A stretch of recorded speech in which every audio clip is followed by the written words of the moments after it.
अस्सलाम वालेकुम प्यारे बच्चों। आज हम जमात शशुम का मज़मून तारीख़ का सबक नंबर 9 देखेंगे, जिसका नाम है जुनूबी भारत की कदीम हुकूमतें। इससे पहले हमने मौर्य अहद के बाद की हुकूमतों के मुतालिक मालूमात हासिल की थी। आज हम जुनूबी भारत के जो कदीम हुकूमतें थी उससे मुतालिक मालूमात हासिल करेंगे। आइए हम अपने सबक की तरफ बढ़ते हैं।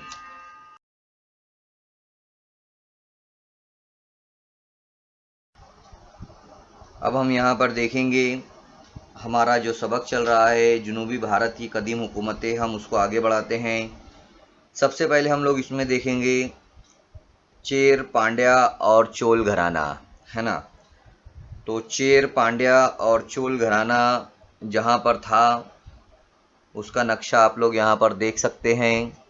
नक्शा आप लोगों के सामने दिया गया है कि जुनूबी भारत की हुकूमतें जो है तो किस तरीके से थी, कौन कौन सी थी और कहाँ पर जुनूबी भारत का इलाका कितना है, ये तमाम चीज़ें यहाँ पर बताई गई है। जुनूब की हुकूमतों में इस वक्त के अदब में 3 हुकूमतों का ज़िक्र पाया जाता है। उस वक्त का अदब यानी जो तहरीर थी, नज़में और जो दूसरी चीज़ें थी जिनके अंदर 3 हुकूमतों का ज़िक्र पाया जाता है, और वो 3 हुकूमतों के यहाँ पर नाम भी दिए गए हैं, चेर, पांड्या और चोल राजघराना। इसी के साथ साथ ये हुकूमतें 4वीं सदी कब्ल मसीह में या इससे भी पहले मौजूद थी, है ना। 4वीं सदी कब्ल मसीह में या तो इससे भी पहले जो है तो ये मौजूद थी। कब्ल मसीह का मतलब मैं आप लोगों को बता चुका हूँ। कब्ल मसीह का मतलब होता है ईसा अलैहिस्सलाम की पैदाइश से पहले का ज़माना। इनका ज़िक्र रामायण और महाभारत के अजीम रज़मिया नज़मों में किया गया है। यहाँ पर आप लोगों के सामने रामायण और महाभारत की किताबें जो है तो दी गई है। इन किताबों में जो है तो इसका ज़िक्र किया गया है। इन 3 हुकूमतों का ज़िक्र तामिल ज़बान के संगम अदब में भी है। तामिल ज़बान का एक अदब है संगम अदब, इस अदब में भी जो है तो इनका ज़िक्र किया गया है। और मौर्य सम्राट अशोक की तहरीरों में भी इनका ज़िक्र मिलता है। मौर्य अशोक, है ना, सम्राट जो था, जो बादशाह था मौर्य अहद का, सम्राट अशोक, उसके अहद में भी इनका ज़िक्र मिलता है। यानी कि चेर, पांड्या और चोल जो हुकूमतें थी उनके बारे में मालूमात हमें वहाँ से भी मिलती है। तो आप लोगों को ये बातें याद रखना है कि रामायण महाभारत में भी जो है तो इनकी बातें मिलती है, यानी ये बहुत कदीम हुकूमतें थी।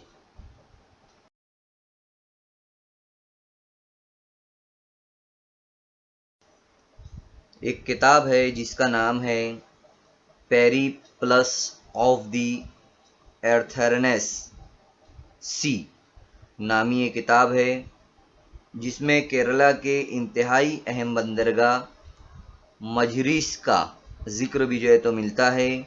मजरीस एक बंदरगाह है, मुजरिस दिया हुआ है यहाँ पर, तो वो बंदरगाह का ज़िक्र जो है तो मिलता है।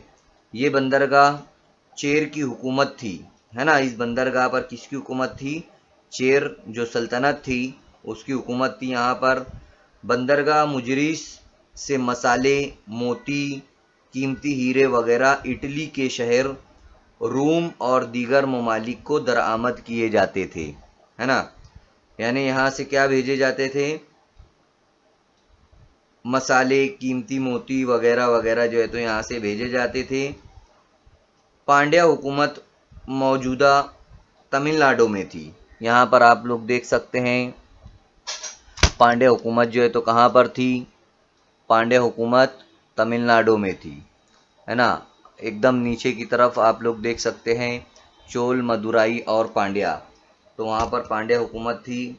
और वहाँ के उम्दा मेयार के मोतियों की खूब मांग थी। वहाँ पर बहुत ज़्यादा मोतियाँ निकलते थे समंदर से, तो उसकी बहुत मांग थी।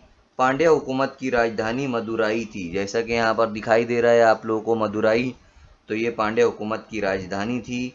कदीम चोलों की हुकूमत तमिलनाडु के तिरुचिरापल्ली के आसपास के इलाके में भी ये तो थी। कदीम चोलों की हुकूमत कहाँ पर थी? तिरुचिरापल्ली है ना, ये नज़र आ रहा है आप लोगों को यहाँ पर। तो वहाँ पर जो है तो उस इलाके में उनकी हुकूमत थी। ये तमाम बातें आप लोगों को याद रखना है।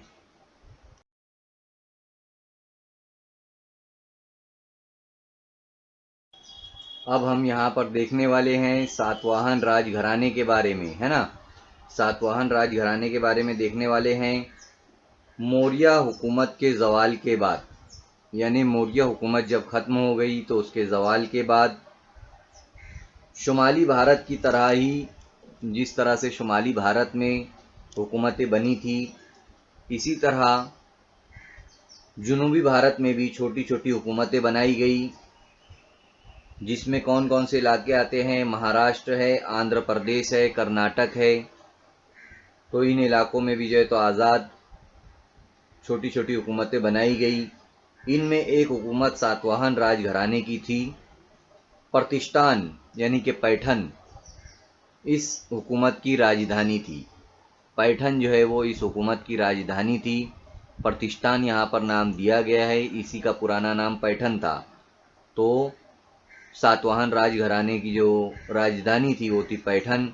राजा सुमक सातवाहन खानदान का बानी था। सातवाहन खानदान का बानी था, यानी सातवाहन खानदान की बुनियाद जो है वो राजा सुमक ने जो है तो डाली थी। ये आपको याद रखना है, ये 2-3 बातें। और यहाँ पर ज़िला जो जुन्नूर है, पूना और जुन्नूर के करीब नाने घाट है। तो वहाँ पर जो तहरीर है गारों के अंदर जो लिखा हुआ है, तो इस ख़ानदान के वहाँ पर जो अहम अफराद थे उनके नाम मौजूद है। और कुछ सातवाहन जो हुक्मरां थे वो अपने नामों के आगे माँ का नाम लगाते थे। मसलन गौतमी पुत्र सातकर्णी, है ना। तो गौतमी पुत्र सातकर्णी, सातकर्णी से पहले जो है तो माँ का नाम यहाँ पर लगाया है गौतमी। तो इस तरीके से यहाँ पर मालूमात दी गई है सातवाहन राजघराने की। अब मज़ीद हम लोग मालूमात आगे देखेंगे। गौतमी पुत्र सातकर्णी खास तौर पर सातवाहन खानदान का मशहूर राजा था। यहाँ पर गौतमी पुत्र सातकर्णी का जो तस्वीर है वो आप लोग देख सकते हैं। और इसकी बहादुरी के कारनामों का बयान नासिक के गारों में कुनिंदा तहरीर पर है। नासिक यहाँ पर आप लोग महाराष्ट्र के अंदर देख सकते हैं। नासिक कहाँ पर है, ये नासिक की तस्वीर है। सातवाहन भी दिखाई दे रहा है, देखिए वहाँ पर। उसके नीचे नाने घाट वगैरह है, कल्याण, सब तमाम बातों को जो है तो यहाँ पर बताया गया है। तो यहाँ पर गौतमी पुत्र जो सातकर्णी था और सातवाहन खानदान था, उनके बारे में जो है तो यहाँ पर नासिक के गारों में बहुत सारी चीज़ें लिखी हुई गई हैं। उसने शक राजा नीपान को शिकस्त दी, ये भी वहाँ पर लिखा हुआ है। और नासिक की तहरीरों में गौतमी पुत्र का जिक्र है। त्रिसमुद्र तोय पीत वाहन के तौर पर किया गया है ना। गौतमी पुत्र सातकर्णी का जो जिक्र है वहाँ पर त्रिसमुद्र तोय पीत वाहन के तौर पर किया गया है। तोय का मतलब होता है पानी, वाहन यानी घोड़े, और राजा की सवारी। इस पूरे फिक्रे यानी त्रिसमुद्र तोय पीत वाहन का मतलब है जिसके घोड़ों ने 3 समुंदर का पानी पिया है। यानी गौतमी पुत्र के घोड़ों ने 3 समुंदर का पानी पिया है। 3 समंदर यहाँ पर है, एक है बहरे अरब, उसके बाद नीचे है बहरे हिंद, और यहाँ पर बहरे बंगाल। ये तमाम जो समंदर दिखाई दे रहे हैं यहाँ पर, तीनों समंदर, तो उनका पानी पिए हैं इसके घोड़ों ने। यानी कि इसके घोड़ों ने पानी तो पिया है, साथ ही साथ इसका मतलब ये होता है कि यहाँ तक उसकी हुकूमतें थी, यानी तीनों जानिब उसकी हुकूमतें थी। राजा गौतमी पुत्र सातकर्णी की हुकूमत तीनों तरफ थी, पूरे भारत में नीचे की साइड में। यहाँ पर यह बताने की कोशिश की गई है। इसके दौर में सातवाहनों की हुकूमत शुमाल की जानिब दरियाए नर्मदा, आप लोग यहाँ पर देख सकते हैं, शुमाल की जानिब दरियाए नर्मदा है, तो एकदम ऊपर की जानिब। और जुनूब में दरियाए तुंगभद्रा, जुनूब के नीचे अगर हम लोग देखेंगे तो यहाँ पर दरियाए तुंगभद्रा भी है। और वहाँ तक फैली हुई है ना, तुंगभद्रा तक फैली हुई है। नासिक की गारें भी जो है तो यहाँ पर बताई गई है। सातकर्णी के बारे में भी जो है तो बताया गया है। तो ये तमाम मालूमात हमें यहाँ पर हासिल होती है इनके मुतालिक। अब यहाँ पर हमारे सामने दिया हुआ है कि आप जानते हैं, तो हमें क्या जानना है, हमें मालूमात लेना है नाने घाट के बारे में। नाने घाट कहाँ पर है? नाने घाट जो है वो पूना और थाना जो ज़िले हैं उनकी जो सरहद है, वहाँ पर एक मुकाम है जुन्नर। तो उस मुकाम पर मुरबाड़ रोड जो है वो नाने घाट के नाम से मशहूर है। 5 किलोमीटर की लंबाई का ये रास्ता तकरीबन 2000 बरस पहले सातवाहनों के दौर में बनाया गया था। जैसा कि आप लोग उस घाट के ऊपर, पहाड़ के ऊपर आप लोग देख सकते हैं, ये तकरीबन 2000 साल पहले बनाया गया था। 5 किलोमीटर का रास्ता। पहले ये घाट देश, खानदेश और कोकन के दरमियान अहम तिजारती रास्तों में से एक था, यानी तिजारती रास्ते के तौर पर इसे इस्तेमाल किया जाता था। खानदेश और कोकन के बीच में, है ना, ये दो इलाके हैं खानदेश और कोकन के, हमारे महाराष्ट्र के। तो इनके बीच में तिजारती ताल्लुकात के लिए, तिजारत के लिए जो है तो ये रास्ते बनाए गए थे और उनका इस्तेमाल होता था। तिजारत और नक्ल हमल के लिए ये घाट का रास्ता इस्तेमाल किया जाता था। ये आपको यहाँ पर याद रखना है। आप लोग देख भी सकते हैं तस्वीर में कि किस तरीके से नाने घाट जो है तो आप लोगों को नज़र आ रहा है।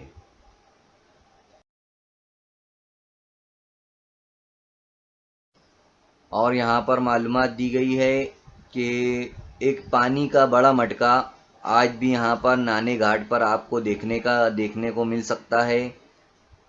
नाने घाट के गारों में सातवाहन राजाओं की मूर्तियाँ भी है। जैसा कि हमने सातवाहन राजाओं के बारे में पढ़ा, तो उनके राजाओं की मूर्तियाँ हैं यहाँ पर, और कदीम कुतबे भी हैं जिनके ज़रिए हमें सातवाहन ख़ानदान के बारे में, उनके राजाओं के बारे में मालूमात मिलती है।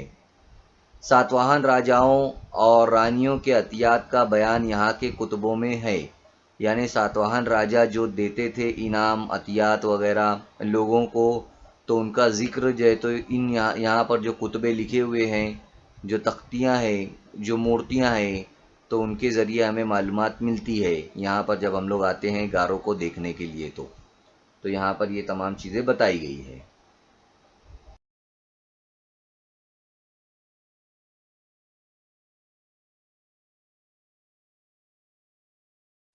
प्राकृत जो ज़बान थी महाराष्ट्री में, है ना, तो प्राकृत ज़बान महाराष्ट्री में सातवाहन राजा हॉल, है ना, उसका नाम था हॉल।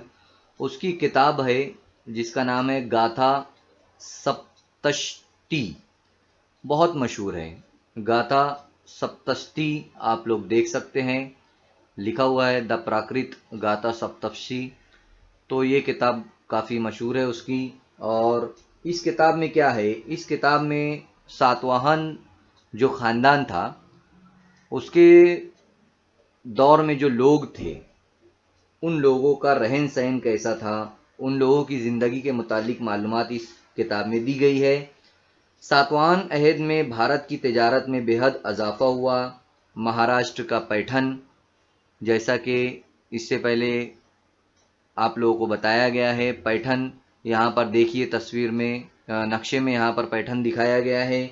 इसी तरह तीर, भूकरदन, कोल्हापुर जैसे मुकामात जो थे वो तिजारती मराकिज़ थे, है ना। यहाँ पर भूकरदन भी दिखाया गया है, तीर भी दिखाया गया है। तो ये तमाम जो इलाके थे वो काफ़ी मशहूर थे तिजारत में। और इस अहद में वहाँ के कई फ़नी अशिया पैदावार होने लगी। भारत की अशिया रूम तक जो है तो बरामद किया जाता था उसे। और बाज़ जो सातवाहन सिक्कों पर जहाज़ों की तस्वीरें हैं, है ना, बाज़ जो सिक्के थे सातवाहन ख़ानदान के, सातवाहन हुकूमत के, तो वहाँ पर तस्वीरें हैं जहाज़ों की सिक्कों के ऊपर, जिसके ज़रिए हमें समझ में आता है कि ये लोग किस तरीके से तिजारत करते थे जहाज़ के ज़रिए। महाराष्ट्र में अजंता है, नासिक है, कार्ले है, भाजे, कान्हेरी, जुन्नर के जो गार है, वहाँ पर भी जो है तो सातवाहन जो खानदान थे, अहद के लोग जो थे, उन गारों से भी जो है तो हमें बहुत सारी सातवाहन अहद के लोगों के मुतालिक मालूमात मिलती है। आप लोग यहाँ पर जहाज की तस्वीर वाला सातवाहन सिक्का देख सकते हैं कि किस तरीके से जहाज बना हुआ है सातवाहन सिक्कों के ऊपर, है ना। और बहुत सारे मनादिर वगैरह, गारे वगैरह जो है तो इन लोगों ने बनाए थे, जहाँ से हमें सातवाहन खानदान के मुतालिक मालूमात हासिल होती है। पुरानी मालूमात इसी तरीके से जो है तो हमें हासिल होती है, गारों के ज़रिए और दूसरे सिक्कों के ज़रिए, कुतुबों के ज़रिए सब मालूमात हमें मिलती है। अब हमें देखना है यहाँ पर वाकाटक जो राजघराना था उससे मुतालिक मालूमात हमें हासिल करना है। जिस तरीके से सातवाहन राजघराना था इसी तरीके से वाकाटक राजघराना भी है। तो तीसरी सदी ईस्वी के आगाज में सातवाहनों का इक़्तिदार जो है तो कमज़ोर हो गया था, है ना। तीसरी सदी जब स्टार्ट हुई 201 से लेकर, तो सातवाहन जो ख़ानदान था उनका जो इक़्तिदार था, उनकी हुकूमत तो कमज़ोर हो गई थी। और उसके बाद जो है तो वाकाटक राजघराना जो है तो आगे बढ़ा। विंध्य शक्ति जो है तो एक नाम का राजा था, उसने वाकाटक हुकूमत को जो है तो बढ़ाया, उसकी बुनियाद जो है तो उसने डाला। और विंध्य शक्ति के बाद परवरसीन अव्वल राजा बना। परवरसीन के बाद वाकाटक की हुकूमत तकसीम हो गई और दो हिस्सों में जो है तो तकसीम हो गई थी। पहली शाख उसकी थी नंदीवर्धन यानी नागपुर के करीब, और दूसरी थी वत्सगुलम यानी वाशिम, मौजूदा जो वाशिम है ज़िला, वो इस तरीके से ये जो है तो उन लोगों की हुकूमत दो हिस्सों में बट गई थी। साथ ही साथ गुप्त सम्राट चंद्रगुप्त दुवम की जो बेटी थी प्रभावती की शादी वाकाटक राजा रुद्रसेन दुवम से हुई थी। इससे मुतालिक हम लोग पहले मालूमात हासिल कर चुके हैं। और वाकाटक राजा हरिसेन का जो वज़ीर था वारादेव, ये उसका वज़ीर था। बुद्ध मज़हब का पैरोकार था वो, और उसने बहुत सारे गारों को जो है तो बनाया। गारों की तस्वीरें आप लोग देख सकते हैं। एक तरफ आप लोगों को अजंता का गार नज़र आ रहा है, बाएं तरफ का जो गार है पहाड़ों के अंदर जो है तो गारों को बनाया जाता था, तो ये गार जो है तो अजंता का गार है। और एक तरफ आप लोगों को कालार का बुद्ध मंदिर नज़र आ रहा है। ये तमाम चीज़ें जो है तो बनाई गई थी उस वक्त, और इन गारों की मदद से भी जो है तो हमें बहुत सारी मालूमात हासिल होती है वाकाटक राजघराने के बारे में। वाकाटक राजघराने के बारे में आप लोगों को सिर्फ इतनी बातें याद रखना है कि विंध्य शक्ति जो है तो विंध्य शक्ति ने राजघराने का बुनियाद डाली, उसको शुरू किया। और वाकाटक राजा जो था हरिसेन, ये काफ़ी मशहूर था, ये भी आप लोगों को याद रखना है। आगे हम लोग देखते हैं हरिसेन के बारे में और कौन कौन सी बातें यहाँ पर बताई गई है।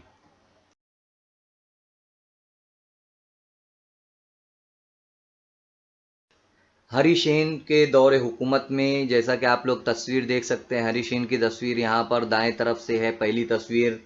तो उसके दौर हुकूमत में अजंता के दूसरे गारों को भी जो है तो तरशवाया गया, यानी उसको बनाया गया पत्थरों को तराश कर, और उसके अंदर तस्वीर जो है तो मुज़य्यन करने का काम भी किया गया, तस्वीर लगाने का काम भी किया गया। वाकाटक जो राजा था परवरसीन दुवम ने प्राकृत ज़बान महाराष्ट्री में एक सेतुबंद नामी किताब लिखी। इसी तरह कालिदास, जैसा कि आप लोग तस्वीर देख सकते हैं यहाँ पर कालिदास की बाएं तरफ से, तो कालिदास की नज्म मेघदूत भी उस अहद की तख्लीक है। मेघदूत की तस्वीर किताब की यहाँ पर आप लोग देख सकते हैं। कालिदास एक बड़े शायर थे, तो उन्होंने जो है नज्म जो लिखी मेघदूत, वो उस दौर में लिखी, और वो यहाँ पर आप लोगों को बताया गया है।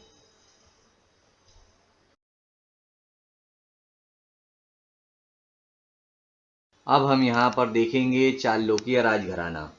जिस तरीके से हमने सातवाहन राजघराना देखा, वाकाटक राजघराना देखा, इसी तरीके से अब हमें चालुक्य राजघराने से मुतालिक मालूमात हासिल करना है।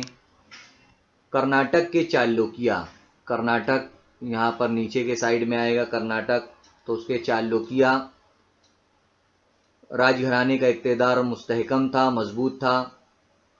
वाकटों के बाद जो हुकूमतें आई उनमें कदम, कलचोरी वगैरह भी हुकूमतें शामिल थी, लेकिन सबसे ज़्यादा जो मजबूत हुकूमत थी वो थी चालुक्य राजा की जो हुकूमत थी वो वाली। पुलकेशी अव्वल ने 6ठी सदी ईस्वी में चालुक्य खानदान की बुनियाद डाली। आप लोगों को याद रखना है पुलकेशी अव्वल, ये नाम आप लोगों को याद रखना है। पुलकेशी अव्वल ने जो है तो चालुक्य सल्तनत की बुनियाद डाली। कर्नाटक का एक मुकाम है बदामी, है ना, कर्नाटक का एक मुकाम है बदामी, यहाँ पर आप लोग देख सकते हैं बदामी यहाँ पर दिया हुआ है। तो वो चालुक्य लोगों की राजधानी थी, वहाँ से वो लोग पूरा सल्तनत का कामकाज को जो है तो चलाते थे। और बदामी का पुराना नाम जो था वो वातापी था। चालुक्य राजा पुलकेशी दुअम ने सम्राट हर्षवर्धन के हमले को पसपा कर दिया था, ये भी एक अहम बात है यहाँ पर। और मनादिर कई बनाए उन्होंने, जैसे एक है बदामी में मंदिर है पटदकल का मंदिर, तो यहाँ पर पटदकल का मंदिर आप लोगों को नज़र आ रहा है, ये चालुक्य लोगों के दौर में बनाया गया है। पटदकल का मंदिर कहाँ पर बनाया गया, इसे बदामी के मुकाम पर बनाया गया। और बदामी का मुकाम कहाँ पर है, बदामी जो है वो कर्नाटक में है। तो यही तमाम चीज़ें यहाँ पर कर्नाटक के इलाके की भी बताई गई है, बदामी का इलाका बताया गया है, चालुक्य राजघराने से मुतालिक मालूमात दी गई है, यही तमाम बातें यहाँ पर बताई गई है, ये आप लोगों को याद रखना है।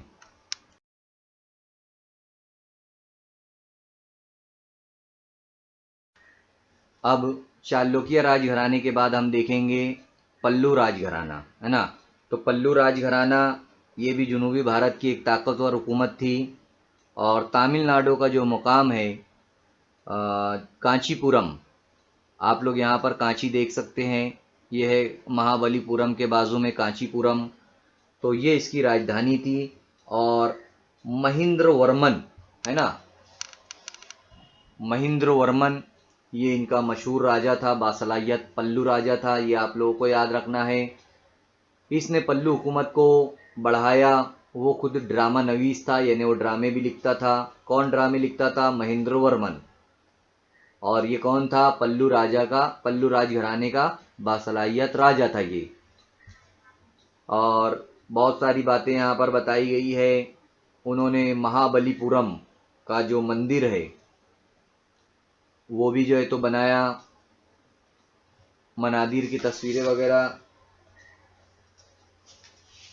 दी गई है यहाँ पर। महाबलीपुरम का जो मंदिर है उसकी तस्वीर यहाँ पर दी गई है। और ये पत्थरों से बनाया गया है, तस्वीर में आप लोग देख सकते हैं, खूबसूरत यहाँ पर उसको तराशा गया है पत्थरों को अच्छी तरीके से। पल्लू राजाओं का जो जंगी बेड़ा था वो बेहद ताकतवर था, हथियारों से लैस था। इसी तरह ह्यून सॉन्ग जो तस्वीर देख सकते हैं आप लोग, ये चीनी सैया है। तो ह्यून सॉन्ग भी जो है तो इनके दौर में यहाँ पर कांची आया था और बहुत सारी मालूमात जो है तो उसने लेकर गया था। उसने कहा था कि इनकी हुकूमत में तमाम मज़ाहिब के लोगों के साथ रवादारी और इंसाफ का सलूक किया जाता है। जब वो आया यहाँ पर ह्यून सॉन्ग पल्लू राजाओं के दौर में, तो उसने यहाँ पर सब देखा और कहा कि सभी मज़ाहिब के लोगों के साथ बराबर का सलूक किया जाता है पल्लू राजघराने के अंदर, ऐसा यहाँ पर उसने मालूमात दी थी। तो ये बात थी, ये मालूमात थी पल्लू राजघराने के बारे में। अब हम आगे देखेंगे राष्ट्रकूट राजघराने से मुताल्लिक मालूमात। पल्लू राजघराने के बाद अब हम देखेंगे राष्ट्रकूट राजघराना। और राष्ट्रकूट राजघराने का जो वक्त था, उनका जो दौर था, बहुत ही खुशहाल दौर था ये लोगों का। ये हुकूमत विंध्या पहाड़ के से लेकर जुनूब में कन्याकुमारी तक था, यानी नीचे तक जो है तो इनकी हुकूमत फैली हुई थी। राजा दंती दुर्ग ने पहले इनका इक़्तिदार महाराष्ट्र में कायम किया था। राजा का नाम याद रखना है आपको, दंती दुर्ग। उसके बाद राजा कृष्ण अव्वल ने वेरोल, जिसको एलोरा कहा जाता है, वहाँ पर इंतहाई मशहूर कैलाश का मंदिर बनवाया था। यह आप लोग देख सकते हैं कैलाश का मंदिर। ये एलोरा के अंदर है, आप लोगों को ये भी याद रखना है। तो यहाँ पर राष्ट्रकूट राजघराने से मुतालिक इतनी ही मालूमात है मुख्तसर सी, है ना। राजा दंती दुर्ग याद रखना है आप लोगों को, और राजा कृष्ण नाम याद रखना है कि दंती दुर्ग ने जो है तो महाराष्ट्र में भी जो है तो हुकूमत बनाई थी। साथ ही साथ राजा कृष्ण अव्वल ने वेरोल में यानी एलोरा में जो है तो कैलाश मंदिर जो है तो बनाया था। तो ये तमाम बातें यहाँ पर राष्ट्रकूट राजघराने से मुतालिक दी गई है।